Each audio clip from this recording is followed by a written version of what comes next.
The sun was beginning its slow descent, painting the sky in shades of gold and orange as it settled behind the distant hills.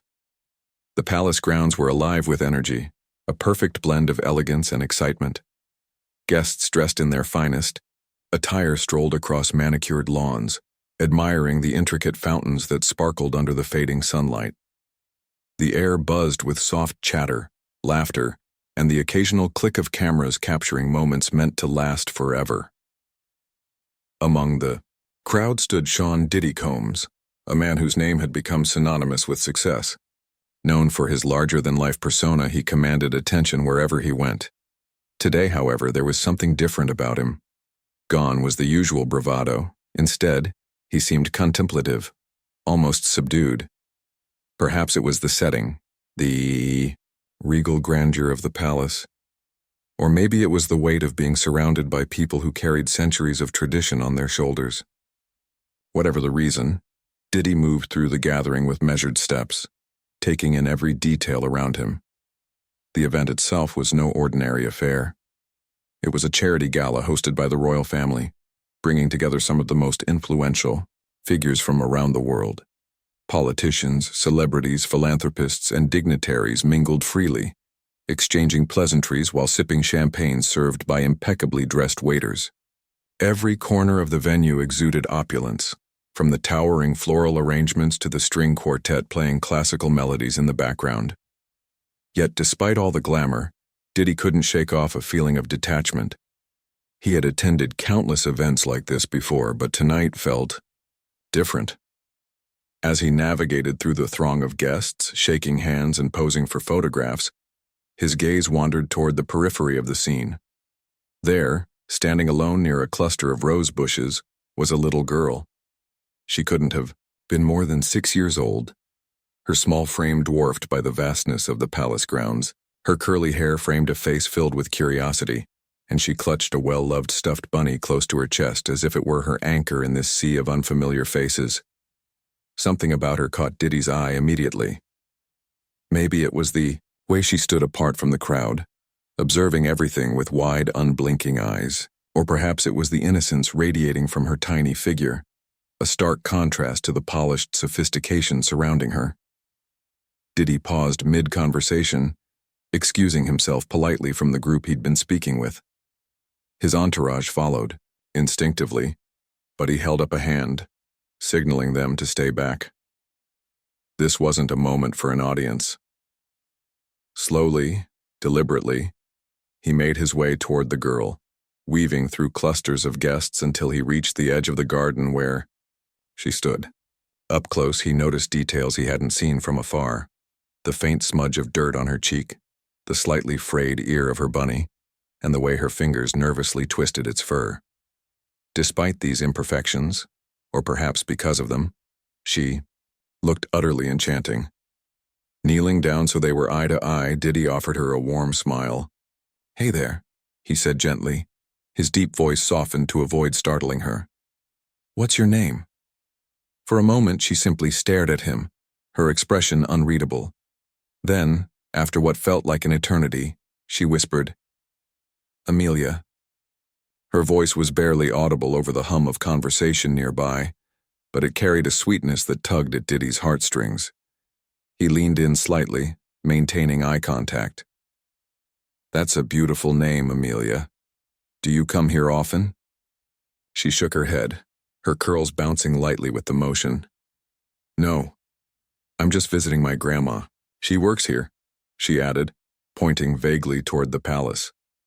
Diddy nodded, intrigued by her presence. Most children wouldn't dare venture into such a formal setting, let alone stand quietly amidst adults engrossed in their own worlds.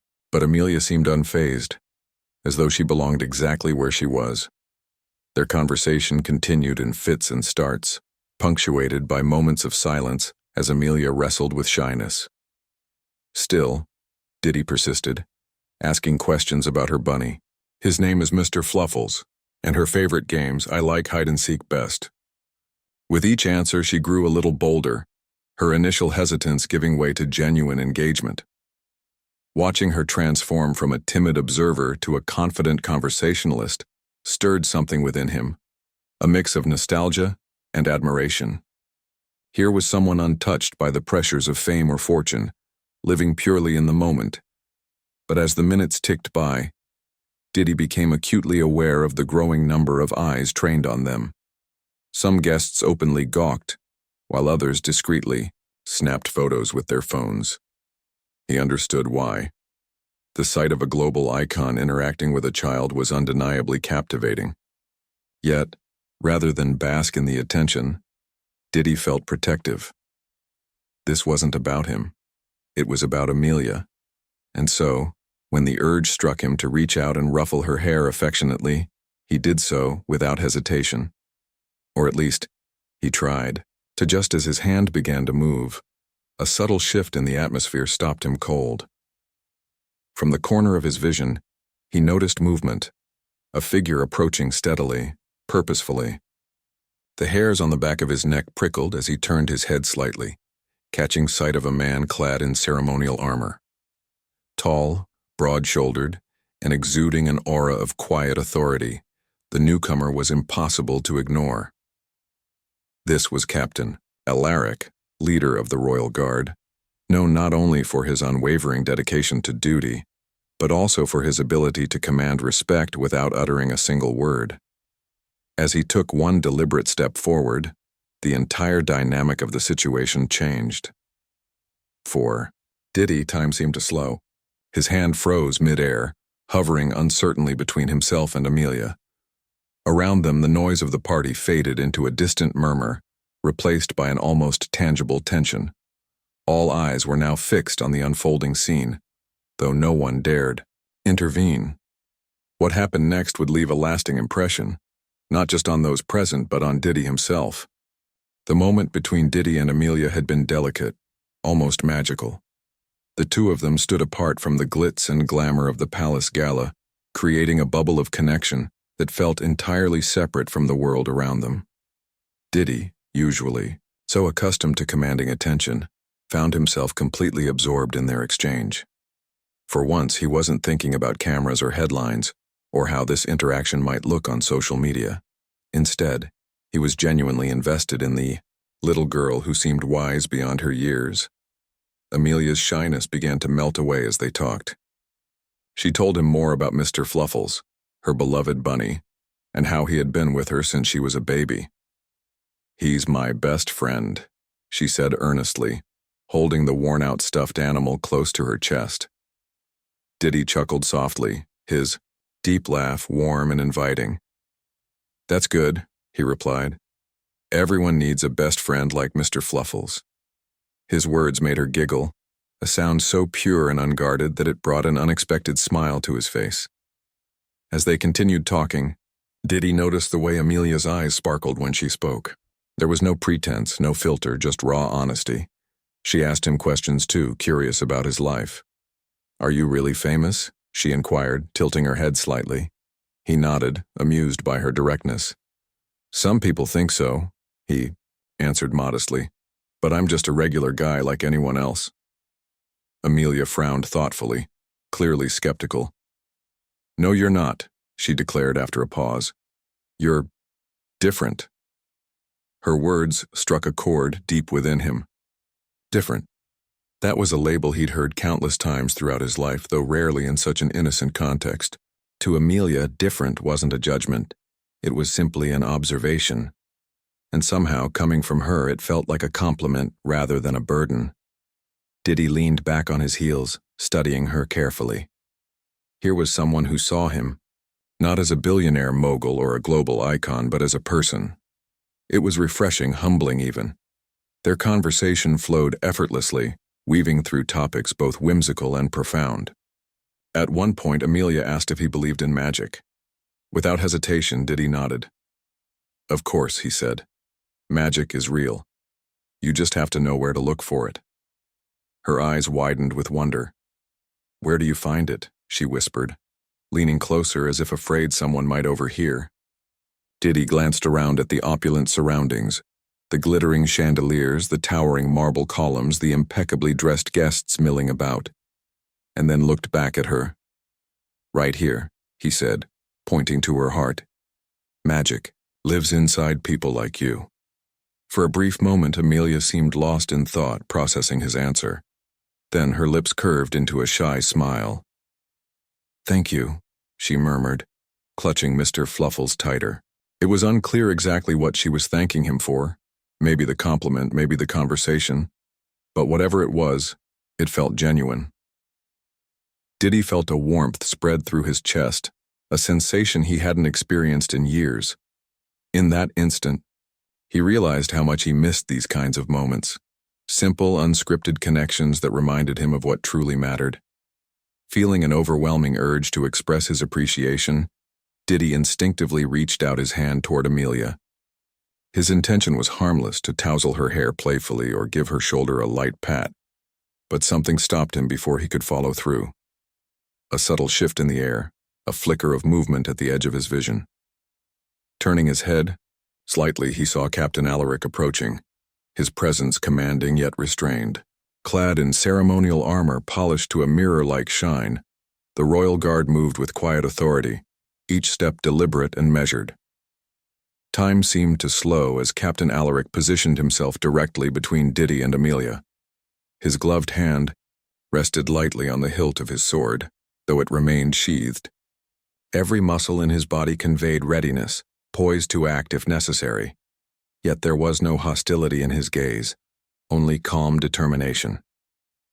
Around them, the chatter faded into silence, replaced by an almost palpable tension. Guests who had been watching curiously now held their breath, unsure of what would happen next. Diddy froze, his hand still hovering awkwardly in midair. For a split second, he considered ignoring the interruption and proceeding with his gesture. After all, what harm could come from a simple touch? But then he caught the captain's eye and understood immediately. This wasn't about malice or distrust. It was about boundaries. Boundaries that existed for a reason, protecting those who couldn't protect themselves. Slowly, deliberately, Diddy withdrew his hand. Smiling warmly at Amelia, he said, "You're gonna do great things someday, kid. Don't ever forget that." His voice carried sincerity, leaving no doubt that he meant every word. Then, turning his attention to Captain Alaric, he nodded respectfully, acknowledging the unspoken message that had been delivered. The captain responded with a curt bow, his expression softening ever so slightly. In that brief exchange, a mutual understanding passed between them. Respect, duty, and the shared goal of ensuring safety above all else. As Captain Alaric stepped back, resuming his position near the perimeter of the garden, the spell was broken. Conversations resumed, laughter echoed once more, and the party returned to its previous rhythm. But for Diddy, something fundamental had shifted. That fleeting encounter with Amelia, and the subsequent intervention by the Royal Guard, had left an indelible mark on him. It wasn't just about the interaction itself, it was about the lessons embedded within it. Lessons about humility, responsibility, and the importance of recognizing boundaries, even when intentions are good. Walking away from Amelia, Diddy couldn't help but glance over his shoulder one last time. She was still standing there, her bunny clutched tightly against her chest, watching him with wide, curious eyes. In that moment, he realized that while he may have entered the palace grounds as a guest, he was leaving with something far more valuable. Perspective. Perspective on the kind of legacy he wanted to leave behind and the impact even the smallest gestures could have on others. The tension in the air was palpable, thick enough to cut with a knife. Diddy's hand, suspended awkwardly mid-air, seemed frozen in time as Captain Alaric stepped forward. The Royal Guard's presence commanded attention, not through aggression or intimidation, but through sheer authority. Every movement he made was deliberate, calculated, and imbued with purpose. His polished armor gleamed under the fading sunlight, reflecting not just light but also an unspoken promise. No harm would come to those under his protection. Diddy, who had spent decades navigating high-stakes environments, felt something he hadn't experienced in years: uncertainty. He wasn't accustomed to being interrupted, especially not when his intentions were pure. But as Captain Alaric positioned himself between him and Amelia, Diddy understood immediately that this wasn't personal. This was duty. It was protocol. And it was non-negotiable. The captain stood tall, his posture unwavering. His gloved hand rested lightly on the hilt of his sword. Though it remained firmly sheathed, there was no threat in his stance, no malice in his gaze. Instead, his expression was calm, almost serene, yet radiating a quiet strength that brooked no argument. Around them, the crowd had fallen silent, their earlier chatter replaced by an eerie stillness. Guests exchanged nervous glances, unsure whether to intervene or simply observe. Even the string quartet playing softly in the background seemed to lower their volume as if sensing the gravity of the moment. For Diddy, the realization hit hard. He had crossed an invisible line. In his eagerness to connect with Amelia, he had forgotten where they were. The palace grounds, a place steeped in tradition, rules, and layers of security designed to safeguard its inhabitants. To outsiders, such measures might seem excessive, even unnecessary, but to those entrusted with protecting the royal family and anyone within their orbit, they were sacred, and Captain Alaric was the embodiment of that ethos. As their eyes locked, Diddy felt a wave of respect wash over him. Here was a man who didn't need words to convey his message. His actions spoke louder than any lecture ever could. By stepping forward, the captain had drawn a clear boundary, one that couldn't be ignored or dismissed. Yet, despite the weight of the situation, there was no hostility in his demeanor. If anything, his calmness only heightened the impact of his intervention. It wasn't about punishing Diddy, it was about ensuring Amelia's safety without causing a scene. Slowly, deliberately, Diddy lowered his hand. The gesture was small but significant, a silent acknowledgement of the captain's authority. Smiling warmly at Amelia, he said, "You're gonna do great things someday, kid. Don't ever forget that." His voice carried sincerity, leaving no doubt that he meant every word. Then, turning his attention to Captain Alaric, he nodded respectfully. The message was clear. "I understand. I get it." Captain Alaric responded with a curt bow, his expression softening ever so slightly. It was a subtle shift, barely noticeable to anyone else, but Diddy caught it. In that brief exchange, a mutual understanding passed between them. They were two men from vastly different worlds, united by a shared commitment to doing what was right, even if it meant sacrificing personal desires for the greater good. For Diddy, it was humbling. For Captain Alaric, it was validation of a lifetime dedicated to service.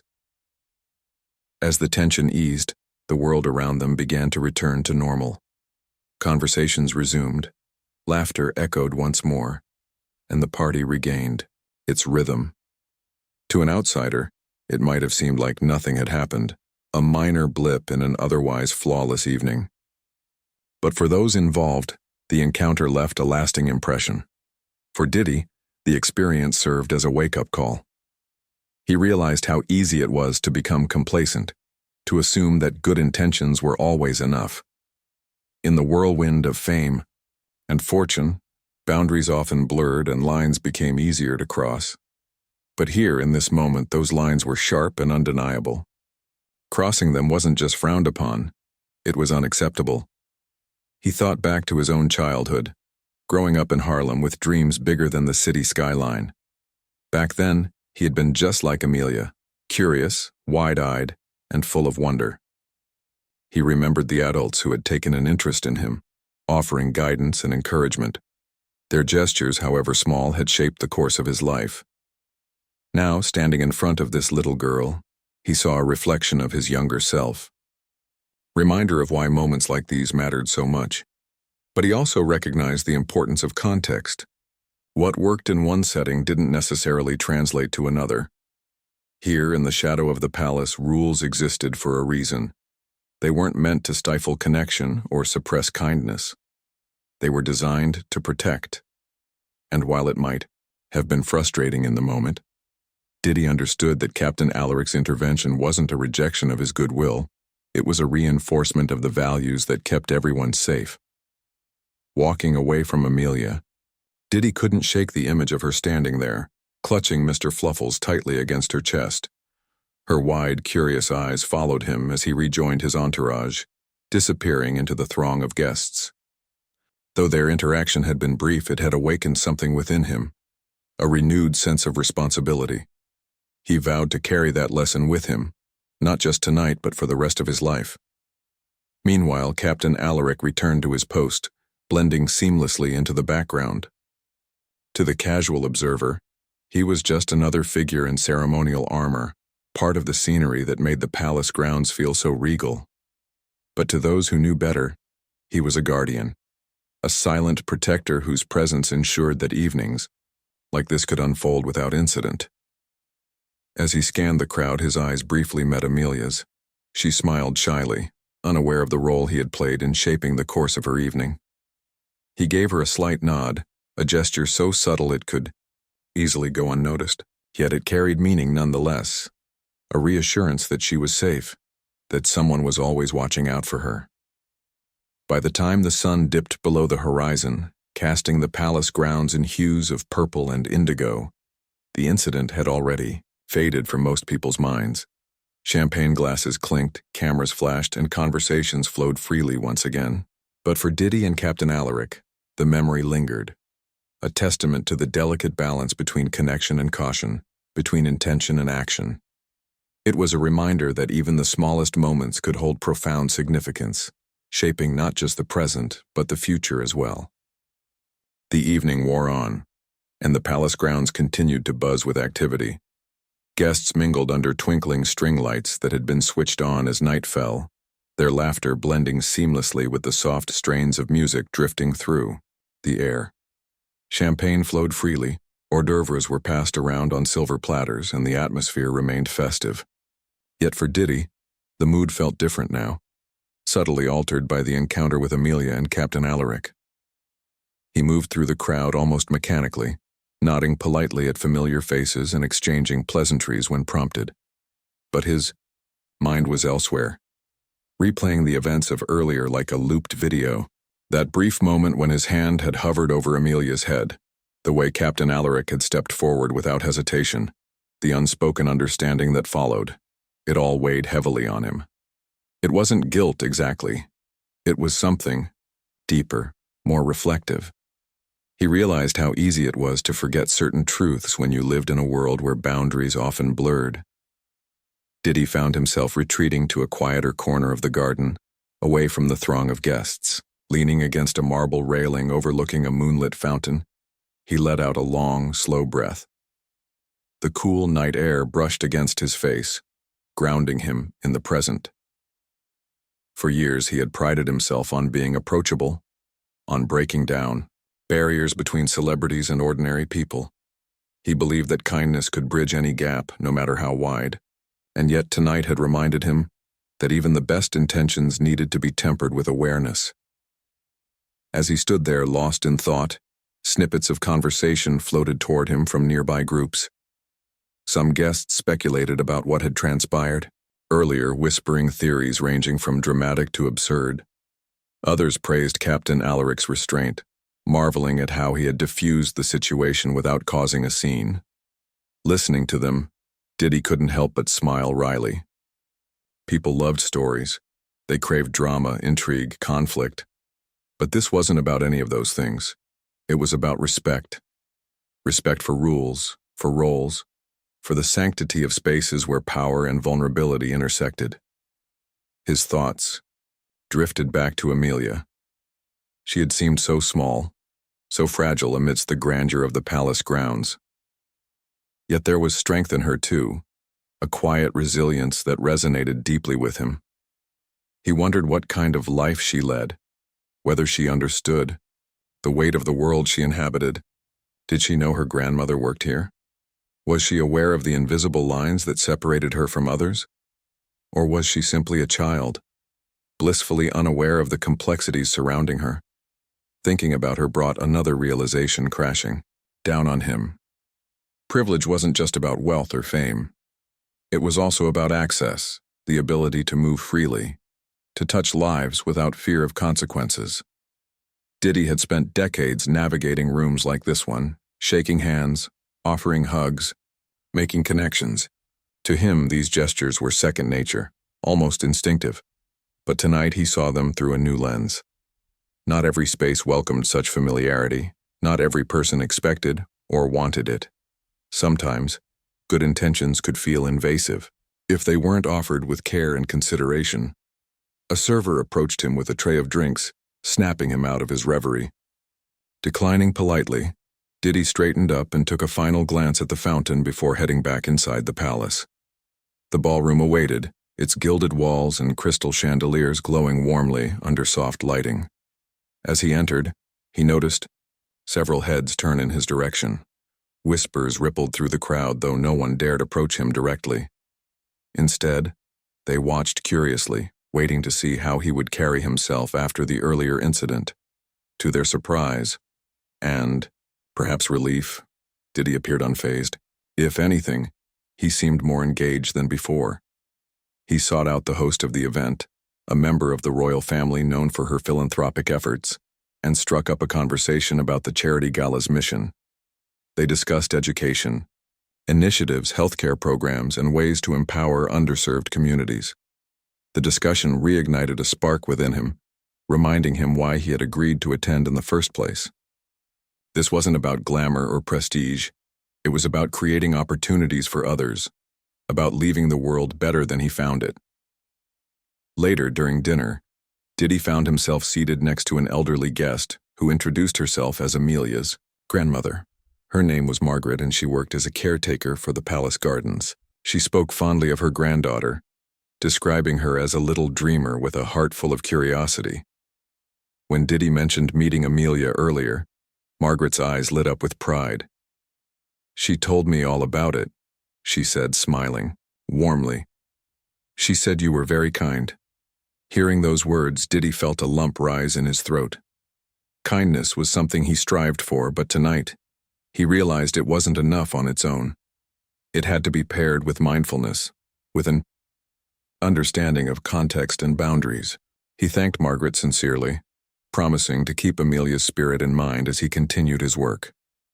By the end of the meal, they were laughing together like old friends, sharing stories of family, faith, and hope.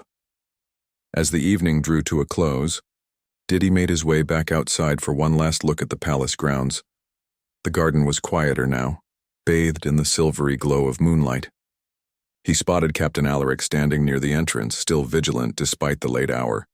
Approaching him cautiously, Diddy extended a hand.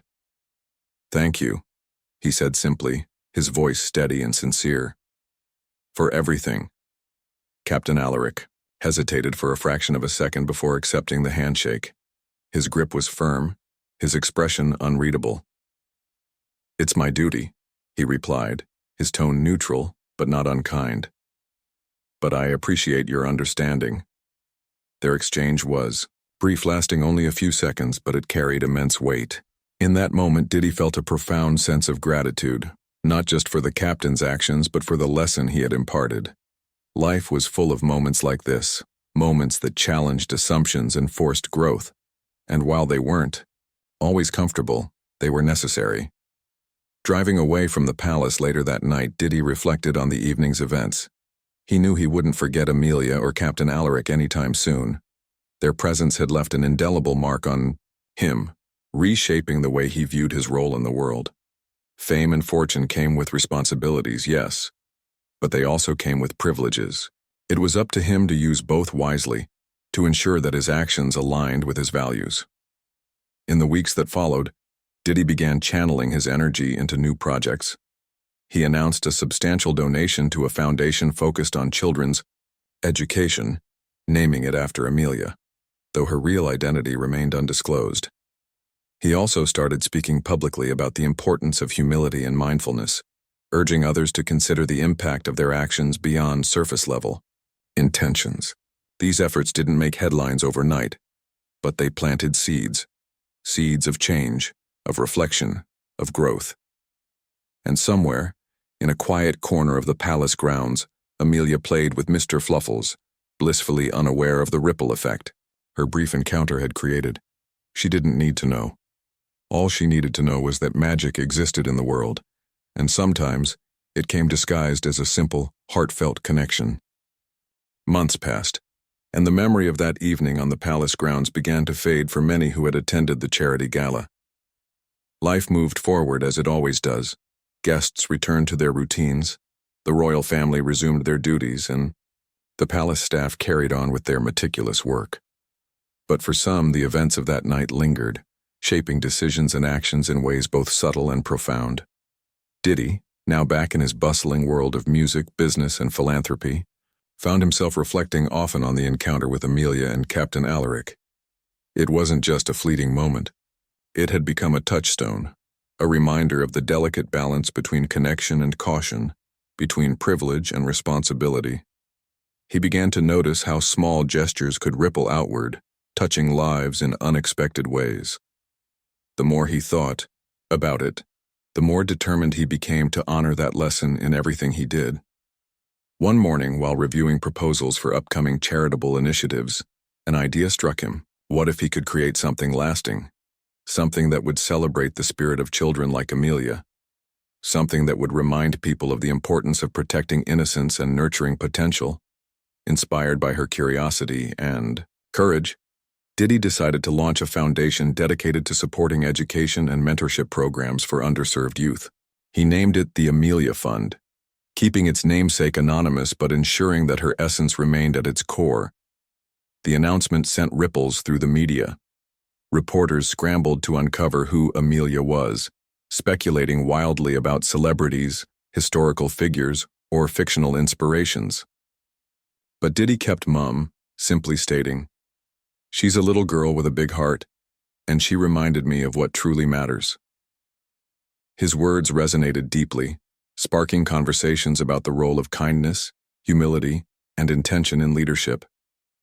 Donations poured in from around the globe, and soon the fund was making a tangible difference in classrooms, community centers, and homes worldwide. Meanwhile, Captain Alaric continued his quiet vigilance within the palace walls. To most, he remained a figure of stoic authority, a man whose presence commanded respect without requiring explanation. Yet those closest to him noticed a slight shift in his demeanor after that fateful evening. Though he never spoke of it publicly, colleagues whispered that he seemed lighter somehow. Perhaps it was the knowledge that his actions had not only protected but also inspired change. Or perhaps it was the satisfaction of knowing that even the smallest moments of duty could leave a lasting legacy. As for Amelia, life went on much as it always had. She spent her days exploring the palace gardens, playing hide-and-seek among the rose bushes and dreaming up adventures for Mr. Fluffles. Her grandmother, Margaret, occasionally teased her about meeting the famous Mr. Combs, but Amelia shrugged it off. To her, he was just a nice man who had taken the time to talk to her. She didn't understand the significance of the encounter, or the impact it had on the world beyond the palace gates. But others did. Years later, when Amelia grew older and learned about the Amelia Fund and its mission, she felt a mix of awe and gratitude. A documentary filmmaker tracked her down during her college years, eager to tell her story. Sitting in front of the camera, Amelia recounted the evening vividly.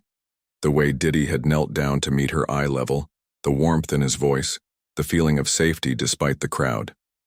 And then, of course, there was Captain Alaric, the towering figure in shining armor who had stepped forward without hesitation.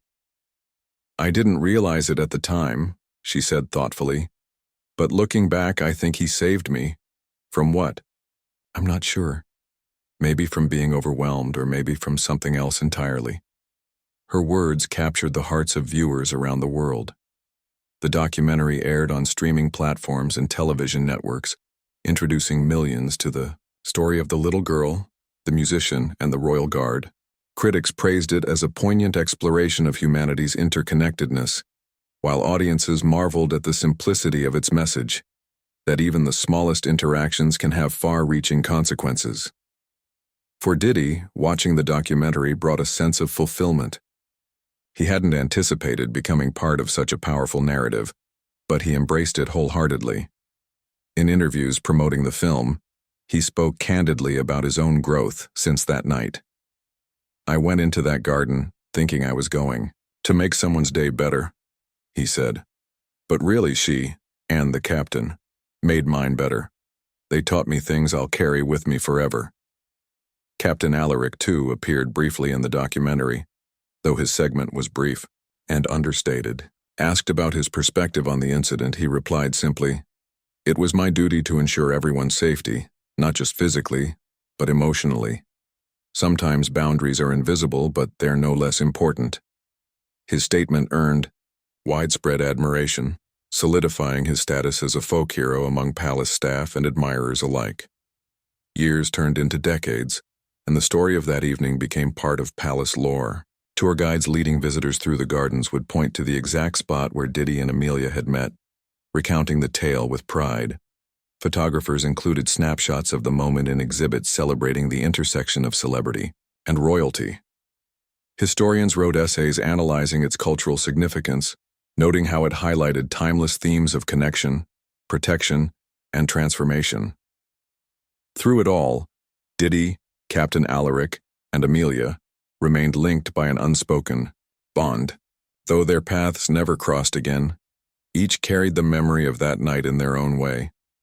For Diddy, it was a reminder of the power of humility and the importance of using his platform wisely. For Captain Alaric, it reinforced his belief in the value of quiet strength and unwavering dedication. And for Amelia, it was proof that magic existed, not in fairy tales or fantasies, but in the everyday moments that shaped lives in extraordinary ways. In the end, the story wasn't just about them individually, it was about the collective impact of their choices. It was about how one man's desire to connect, one child's innocent trust, and one protector's steadfast resolve came together to create something greater than the sum of its parts. It was a testament to the idea that we are all connected, whether we realize it or not, and that every action, no matter how small, has the potential to spark change. And so, tucked away in the palace archives, a photograph of that tense yet pivotal encounter remained preserved, a silent witness to a moment that had touched countless lives. It served as a reminder that sometimes the most meaningful stories aren't the ones we seek out. They find us when we least expect them, leaving behind lessons that endure long after the sun sets on the horizon.